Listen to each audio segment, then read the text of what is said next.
Hello, universe. I am so excited to be sharing this video with you, but I'm trying to keep my voice monotone because all three microphone options I have are blaringly loud in the test. So if my excitement is not coming through, that is why. But I finally got my planner. It took me a long time to get the author edition, and I cannot wait to start planning out third grade homeschooling. And I have just been dying for this to come in, and I wanted to just jump in and start as soon as it landed on my doorstep.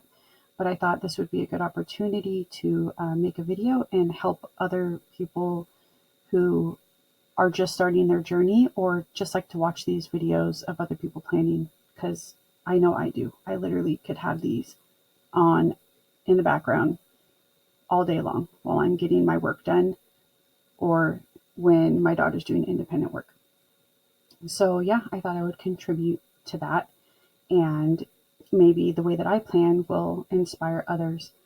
I basically plan out as far as I can. So right now I'm looking into third grade. We're a little over halfway done with second grade.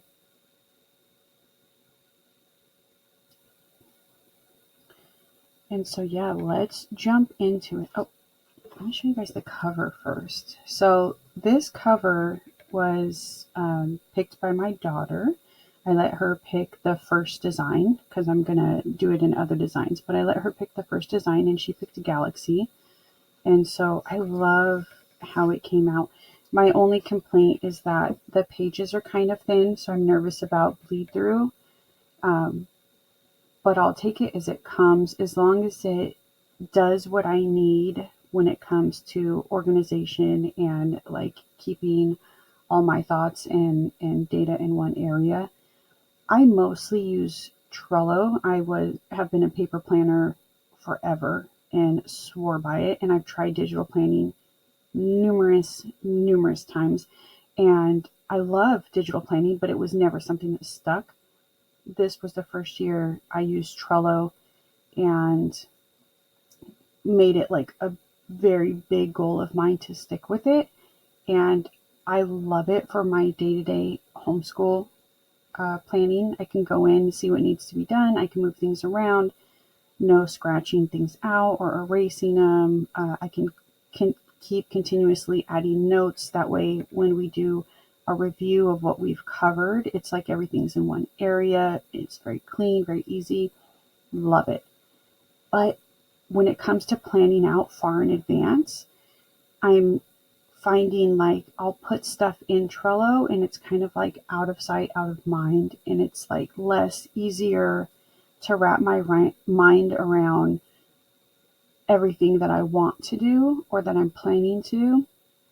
And it's taking more time trying to piecemeal that together in my brain. It's probably a my brain thing, not even a Trello thing. So I do think I'm going to use my planner for the planning out in advance, and I could be using it more than that this year. We'll see. I created this planner because there are a couple planners that I found that were really close to what I needed. I mean, so close to what I needed. But I knew I could create what I needed and it would be the perfect fit for me. So that's basically what I did. And this is going to be something that you'll see because I do homeschool through a charter.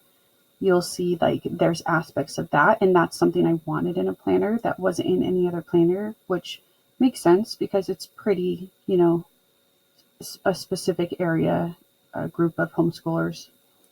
So you'll see that in here, and I did that on purpose because it's what I need and what I want to have tracked in one place. So to start out, I have, I love a quote that I just love. Believe in the magic of new beginnings. This year holds the promise of greater things to come. And I just love that quote, and it just really inspires me. I'm actually not going to be able to cover this whole planning journey in one video, so I'll probably do it in multiple videos. But I figure if I go over the layout, and kind of setting it up in this first video. It'll be my first step.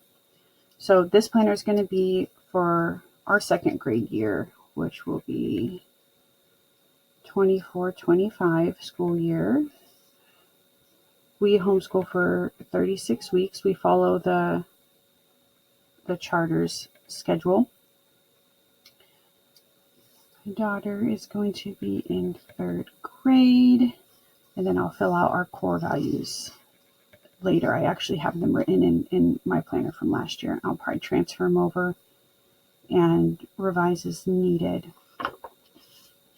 Then I have an area where I like to track all my subscriptions and memberships because, well, my memory is horrible. It's absolutely wretched, which is probably why I love planning. And so I'm constantly forgetting what I'm subscribed to, especially when it comes to homeschool, because my daughter will be really interested in something and then she'll stop using it. And when she stops using it for the first couple weeks, I'm like, you need to use this. We're paying for it. And then, a couple more weeks go by and then I forget we have it. And maybe she forgets we have it. I don't even know.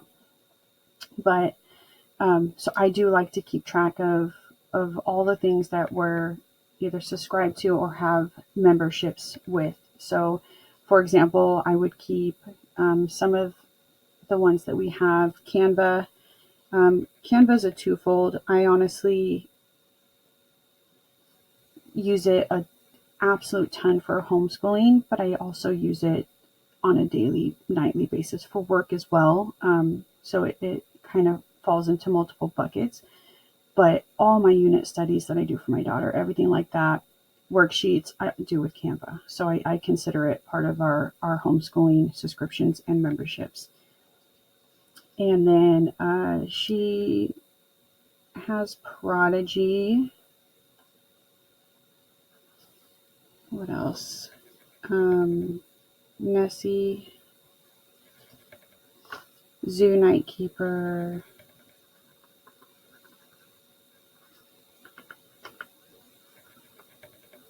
Ooh, writing at this angle is kind of awkward. And then I'll go in and look at my notes from last year and fill this in because I know for sure Night Zookeeper is at a special discount that was for homeschoolers, and Nessie was a homeschool group buy-in. So this was very discounted because a big group on Facebook got together and purchased, and so they were able to give us a pretty deep discount. And I always like to put that stuff in the notes. That way I remember if I want to renew, to make sure to go that route to get the best bargain. And then school supply shopping lists, which I won't need this until I start actually getting the curriculum in here, and then I can see, what is needed for any experiments or anything. Okay, this is where you'll see something that's charter specific, instructional funds. So we have to have all this information to request POs. My charter is very specific with what they will allow us to use funds on. Mostly it's supposed to be curriculum, but I've found I usually get most of my curriculum for free, paying for very, very, very little curriculum, which leaves me a lot of instructional funds available for what we want to use them for. And that's getting her out and socializing, getting her out in activities, gymnastics, enrichment classes, things like that. And so that's like my goal every year, and so far I've been very successful. My charter school has a resource library, so we have a ton of curriculum at our fingertips, and I definitely take advantage of that. We do the library every single week to supplement our curriculum that we set up. But yeah, so this is something you'll see that is charter specific, although I could see if I pull away from the charter ever, I still would probably want to keep in an area where I do have her extracurricular funds maybe separated and, for budgeting purposes. So I can see this being used even if you're not with a charter. And then this is extracurricular schedule. So once we have her schedule, we'll go in and we'll block it off of, the hours. So like last year, I think from like 9 to 10, she was in an ELA enrichment class. And then 10 to 11, she was in a Spanish enrichment class. And then 11 to 12, she was in art. And then she had, a lunch, and she ended her day with Legos. So then this whole thing was blocked off, and I can see where she was in all of her enrichment classes. And then on another day, she has gymnastics at night. And so then that would be blocked off. And that's how I fill in this area for the extra curricular schedule. And so another kind of a charter specific thing is that I do have this to where it's one each for the first semester, and then I have it again for the second semester in case anything changes, which it often does with my daughter. But yeah, that's why I have 2 pages of those. So then next, hopefully that wasn't a shout.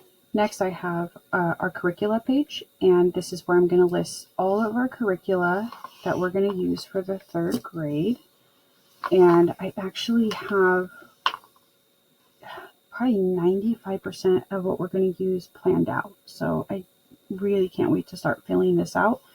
Basically, I put what subject that it's going to be, and then I put the name of the curricula, and then I put if I need it or if I have it. And this is going to tell me at the end what I need to make sure I get. And I have a little key down here. So like H have and need. And then once I have all my curricula listed out, I can start planning it out. And again, I do the subject and the curriculum, how many lessons there are total, and then do the math to find out how many lessons that means I need to teach per week to do it within the 36 weeks. My camera keeps auto-correcting. Oh, it's so annoying. I don't know if it's going to do that the entire time. This is a new device, so aside from the microphone being blaringly loud, I'm noticing that might be an issue. But we're going to power through, because what can we do at this moment? Okay, so then I like to have an area where I like to list out monthly themes. I don't know if you can hear that. The dog barks and my daughter acts like it's like the end of the world. It's hilarious. Dramatic. Does anybody else have a very dramatic daughter?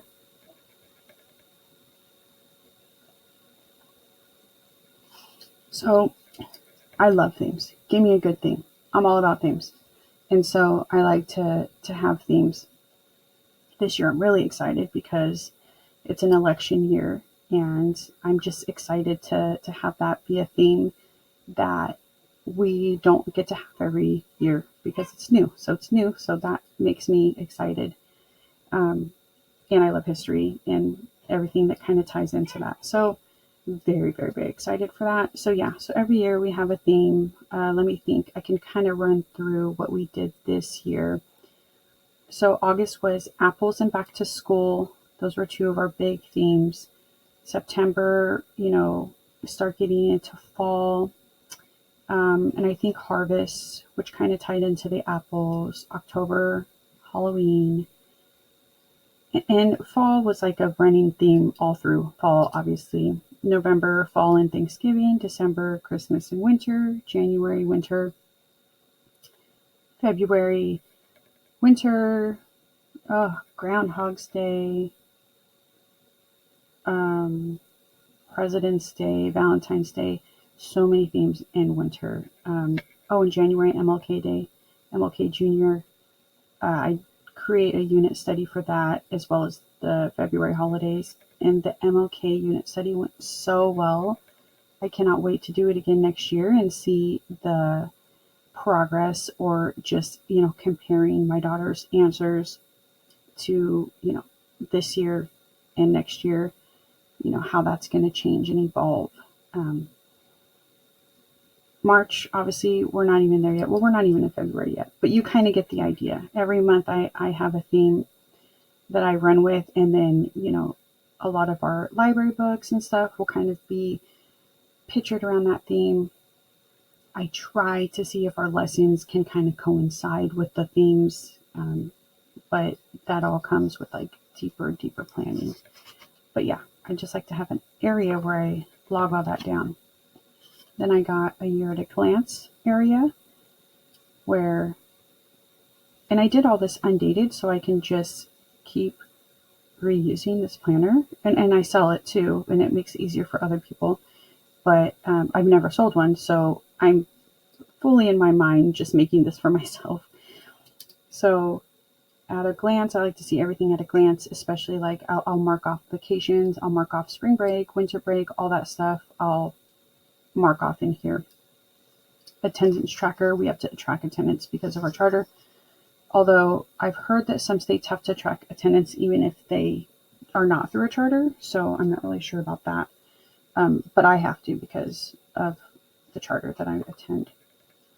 And then we go into the monthly plan, goals, needs review. This I'm going to put maybe things that need review.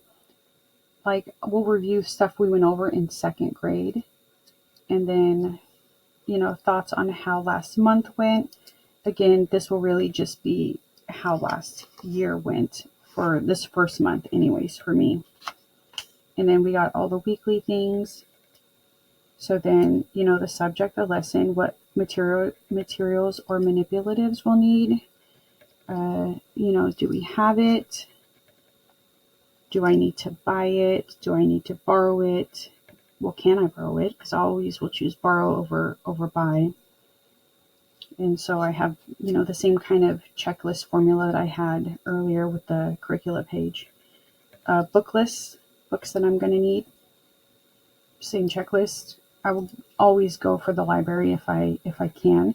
Sometimes I'll check a book out from the library though, and I'll love it so much, then we'll just end up buying it. And then spelling words for the week. And then the way that I do spelling right now, it's like the same spelling words for multiple weeks. So I can see this just staying the same for multiple weeks. I don't know if I'll fill it out each week or not. And I also don't know, maybe I'll add some of my own in there as well. Because right now she uses 2 spelling curriculums. But one of them comes with 10 solidified words, a list, and one of them right now is really just breaking down kind of the fundamentals of knowing how to spell a word. Vocabulary words, we always have vocabulary words in our curriculum, like all of our curriculum has vocabulary words, and a lot of times I'll be reading something to her or creating a unit study, and there'll be a word that I know she doesn't know, so I'll just turn it into a vocabulary word and add that kind of to the lesson. These keys that are in this one are M, mastered, P, practice. If she needs practice, obviously I will continue it down the line. I have health topics on here because we do a health curriculum, but it wasn't anything I wanted to work into my curriculum plan. So I think like every week we'll just have like a health topic and I'll put it on here.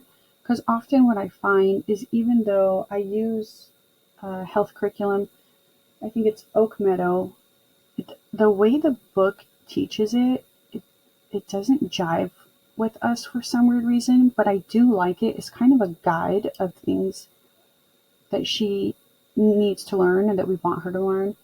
And so I'll take that book, I'll look at the next lesson, I'll see how it fits, and then I kind of write my own lesson, and then I find videos and things to support it. And that's how we've been doing health. And so I think that's how we'll continue to do health. And so I'll just have a topic and then piecemeal, videos and books and things to support that topic of the week. And then if we're going to do any field trip and outings, and then the key here changes a little bit. The little person is, is it a membership thing?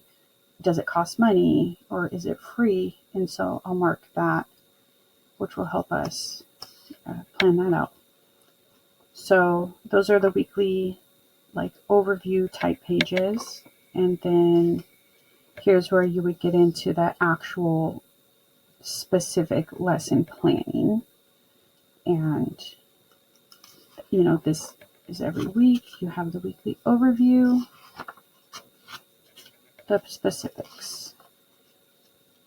And it just goes like that all the way until the next month, where it just starts over with the monthly calendar and the monthly plan and reflect page. And it's that through the rest of the planner. And in the very end, how did I end this? Okay, I ended it with a reading log. So what I think I'm going to be using this reading log for my books. I like to read a lot of books for when it comes to homeschooling or parenting or things like that. And so I think I'm going to log my books here, because she has her own logs that are usually themed, like with our monthly theme, and she really loves that. And so I don't really want to take that away from her.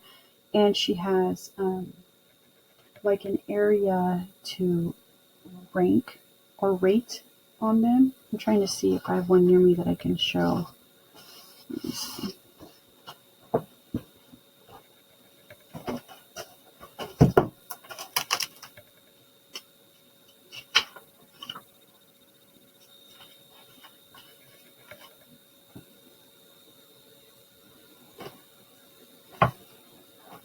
Okay, I have it filed away, but basically she has these.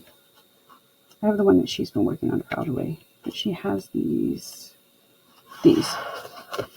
And so this is our winter log, and I'll write the title and author for her, and then the date, and then the first thing she does in the morning is because we do like our reading at night in bed, and then she'll wake up, and then when she does all her like morning list and her morning checklist, one of the first things she does, she comes and sees what we read the night before. We try to read 2 books a night, and she'll rate them. And she fills in the circles with what she rates it, and so she enjoys this process. I don't want to take that away from her.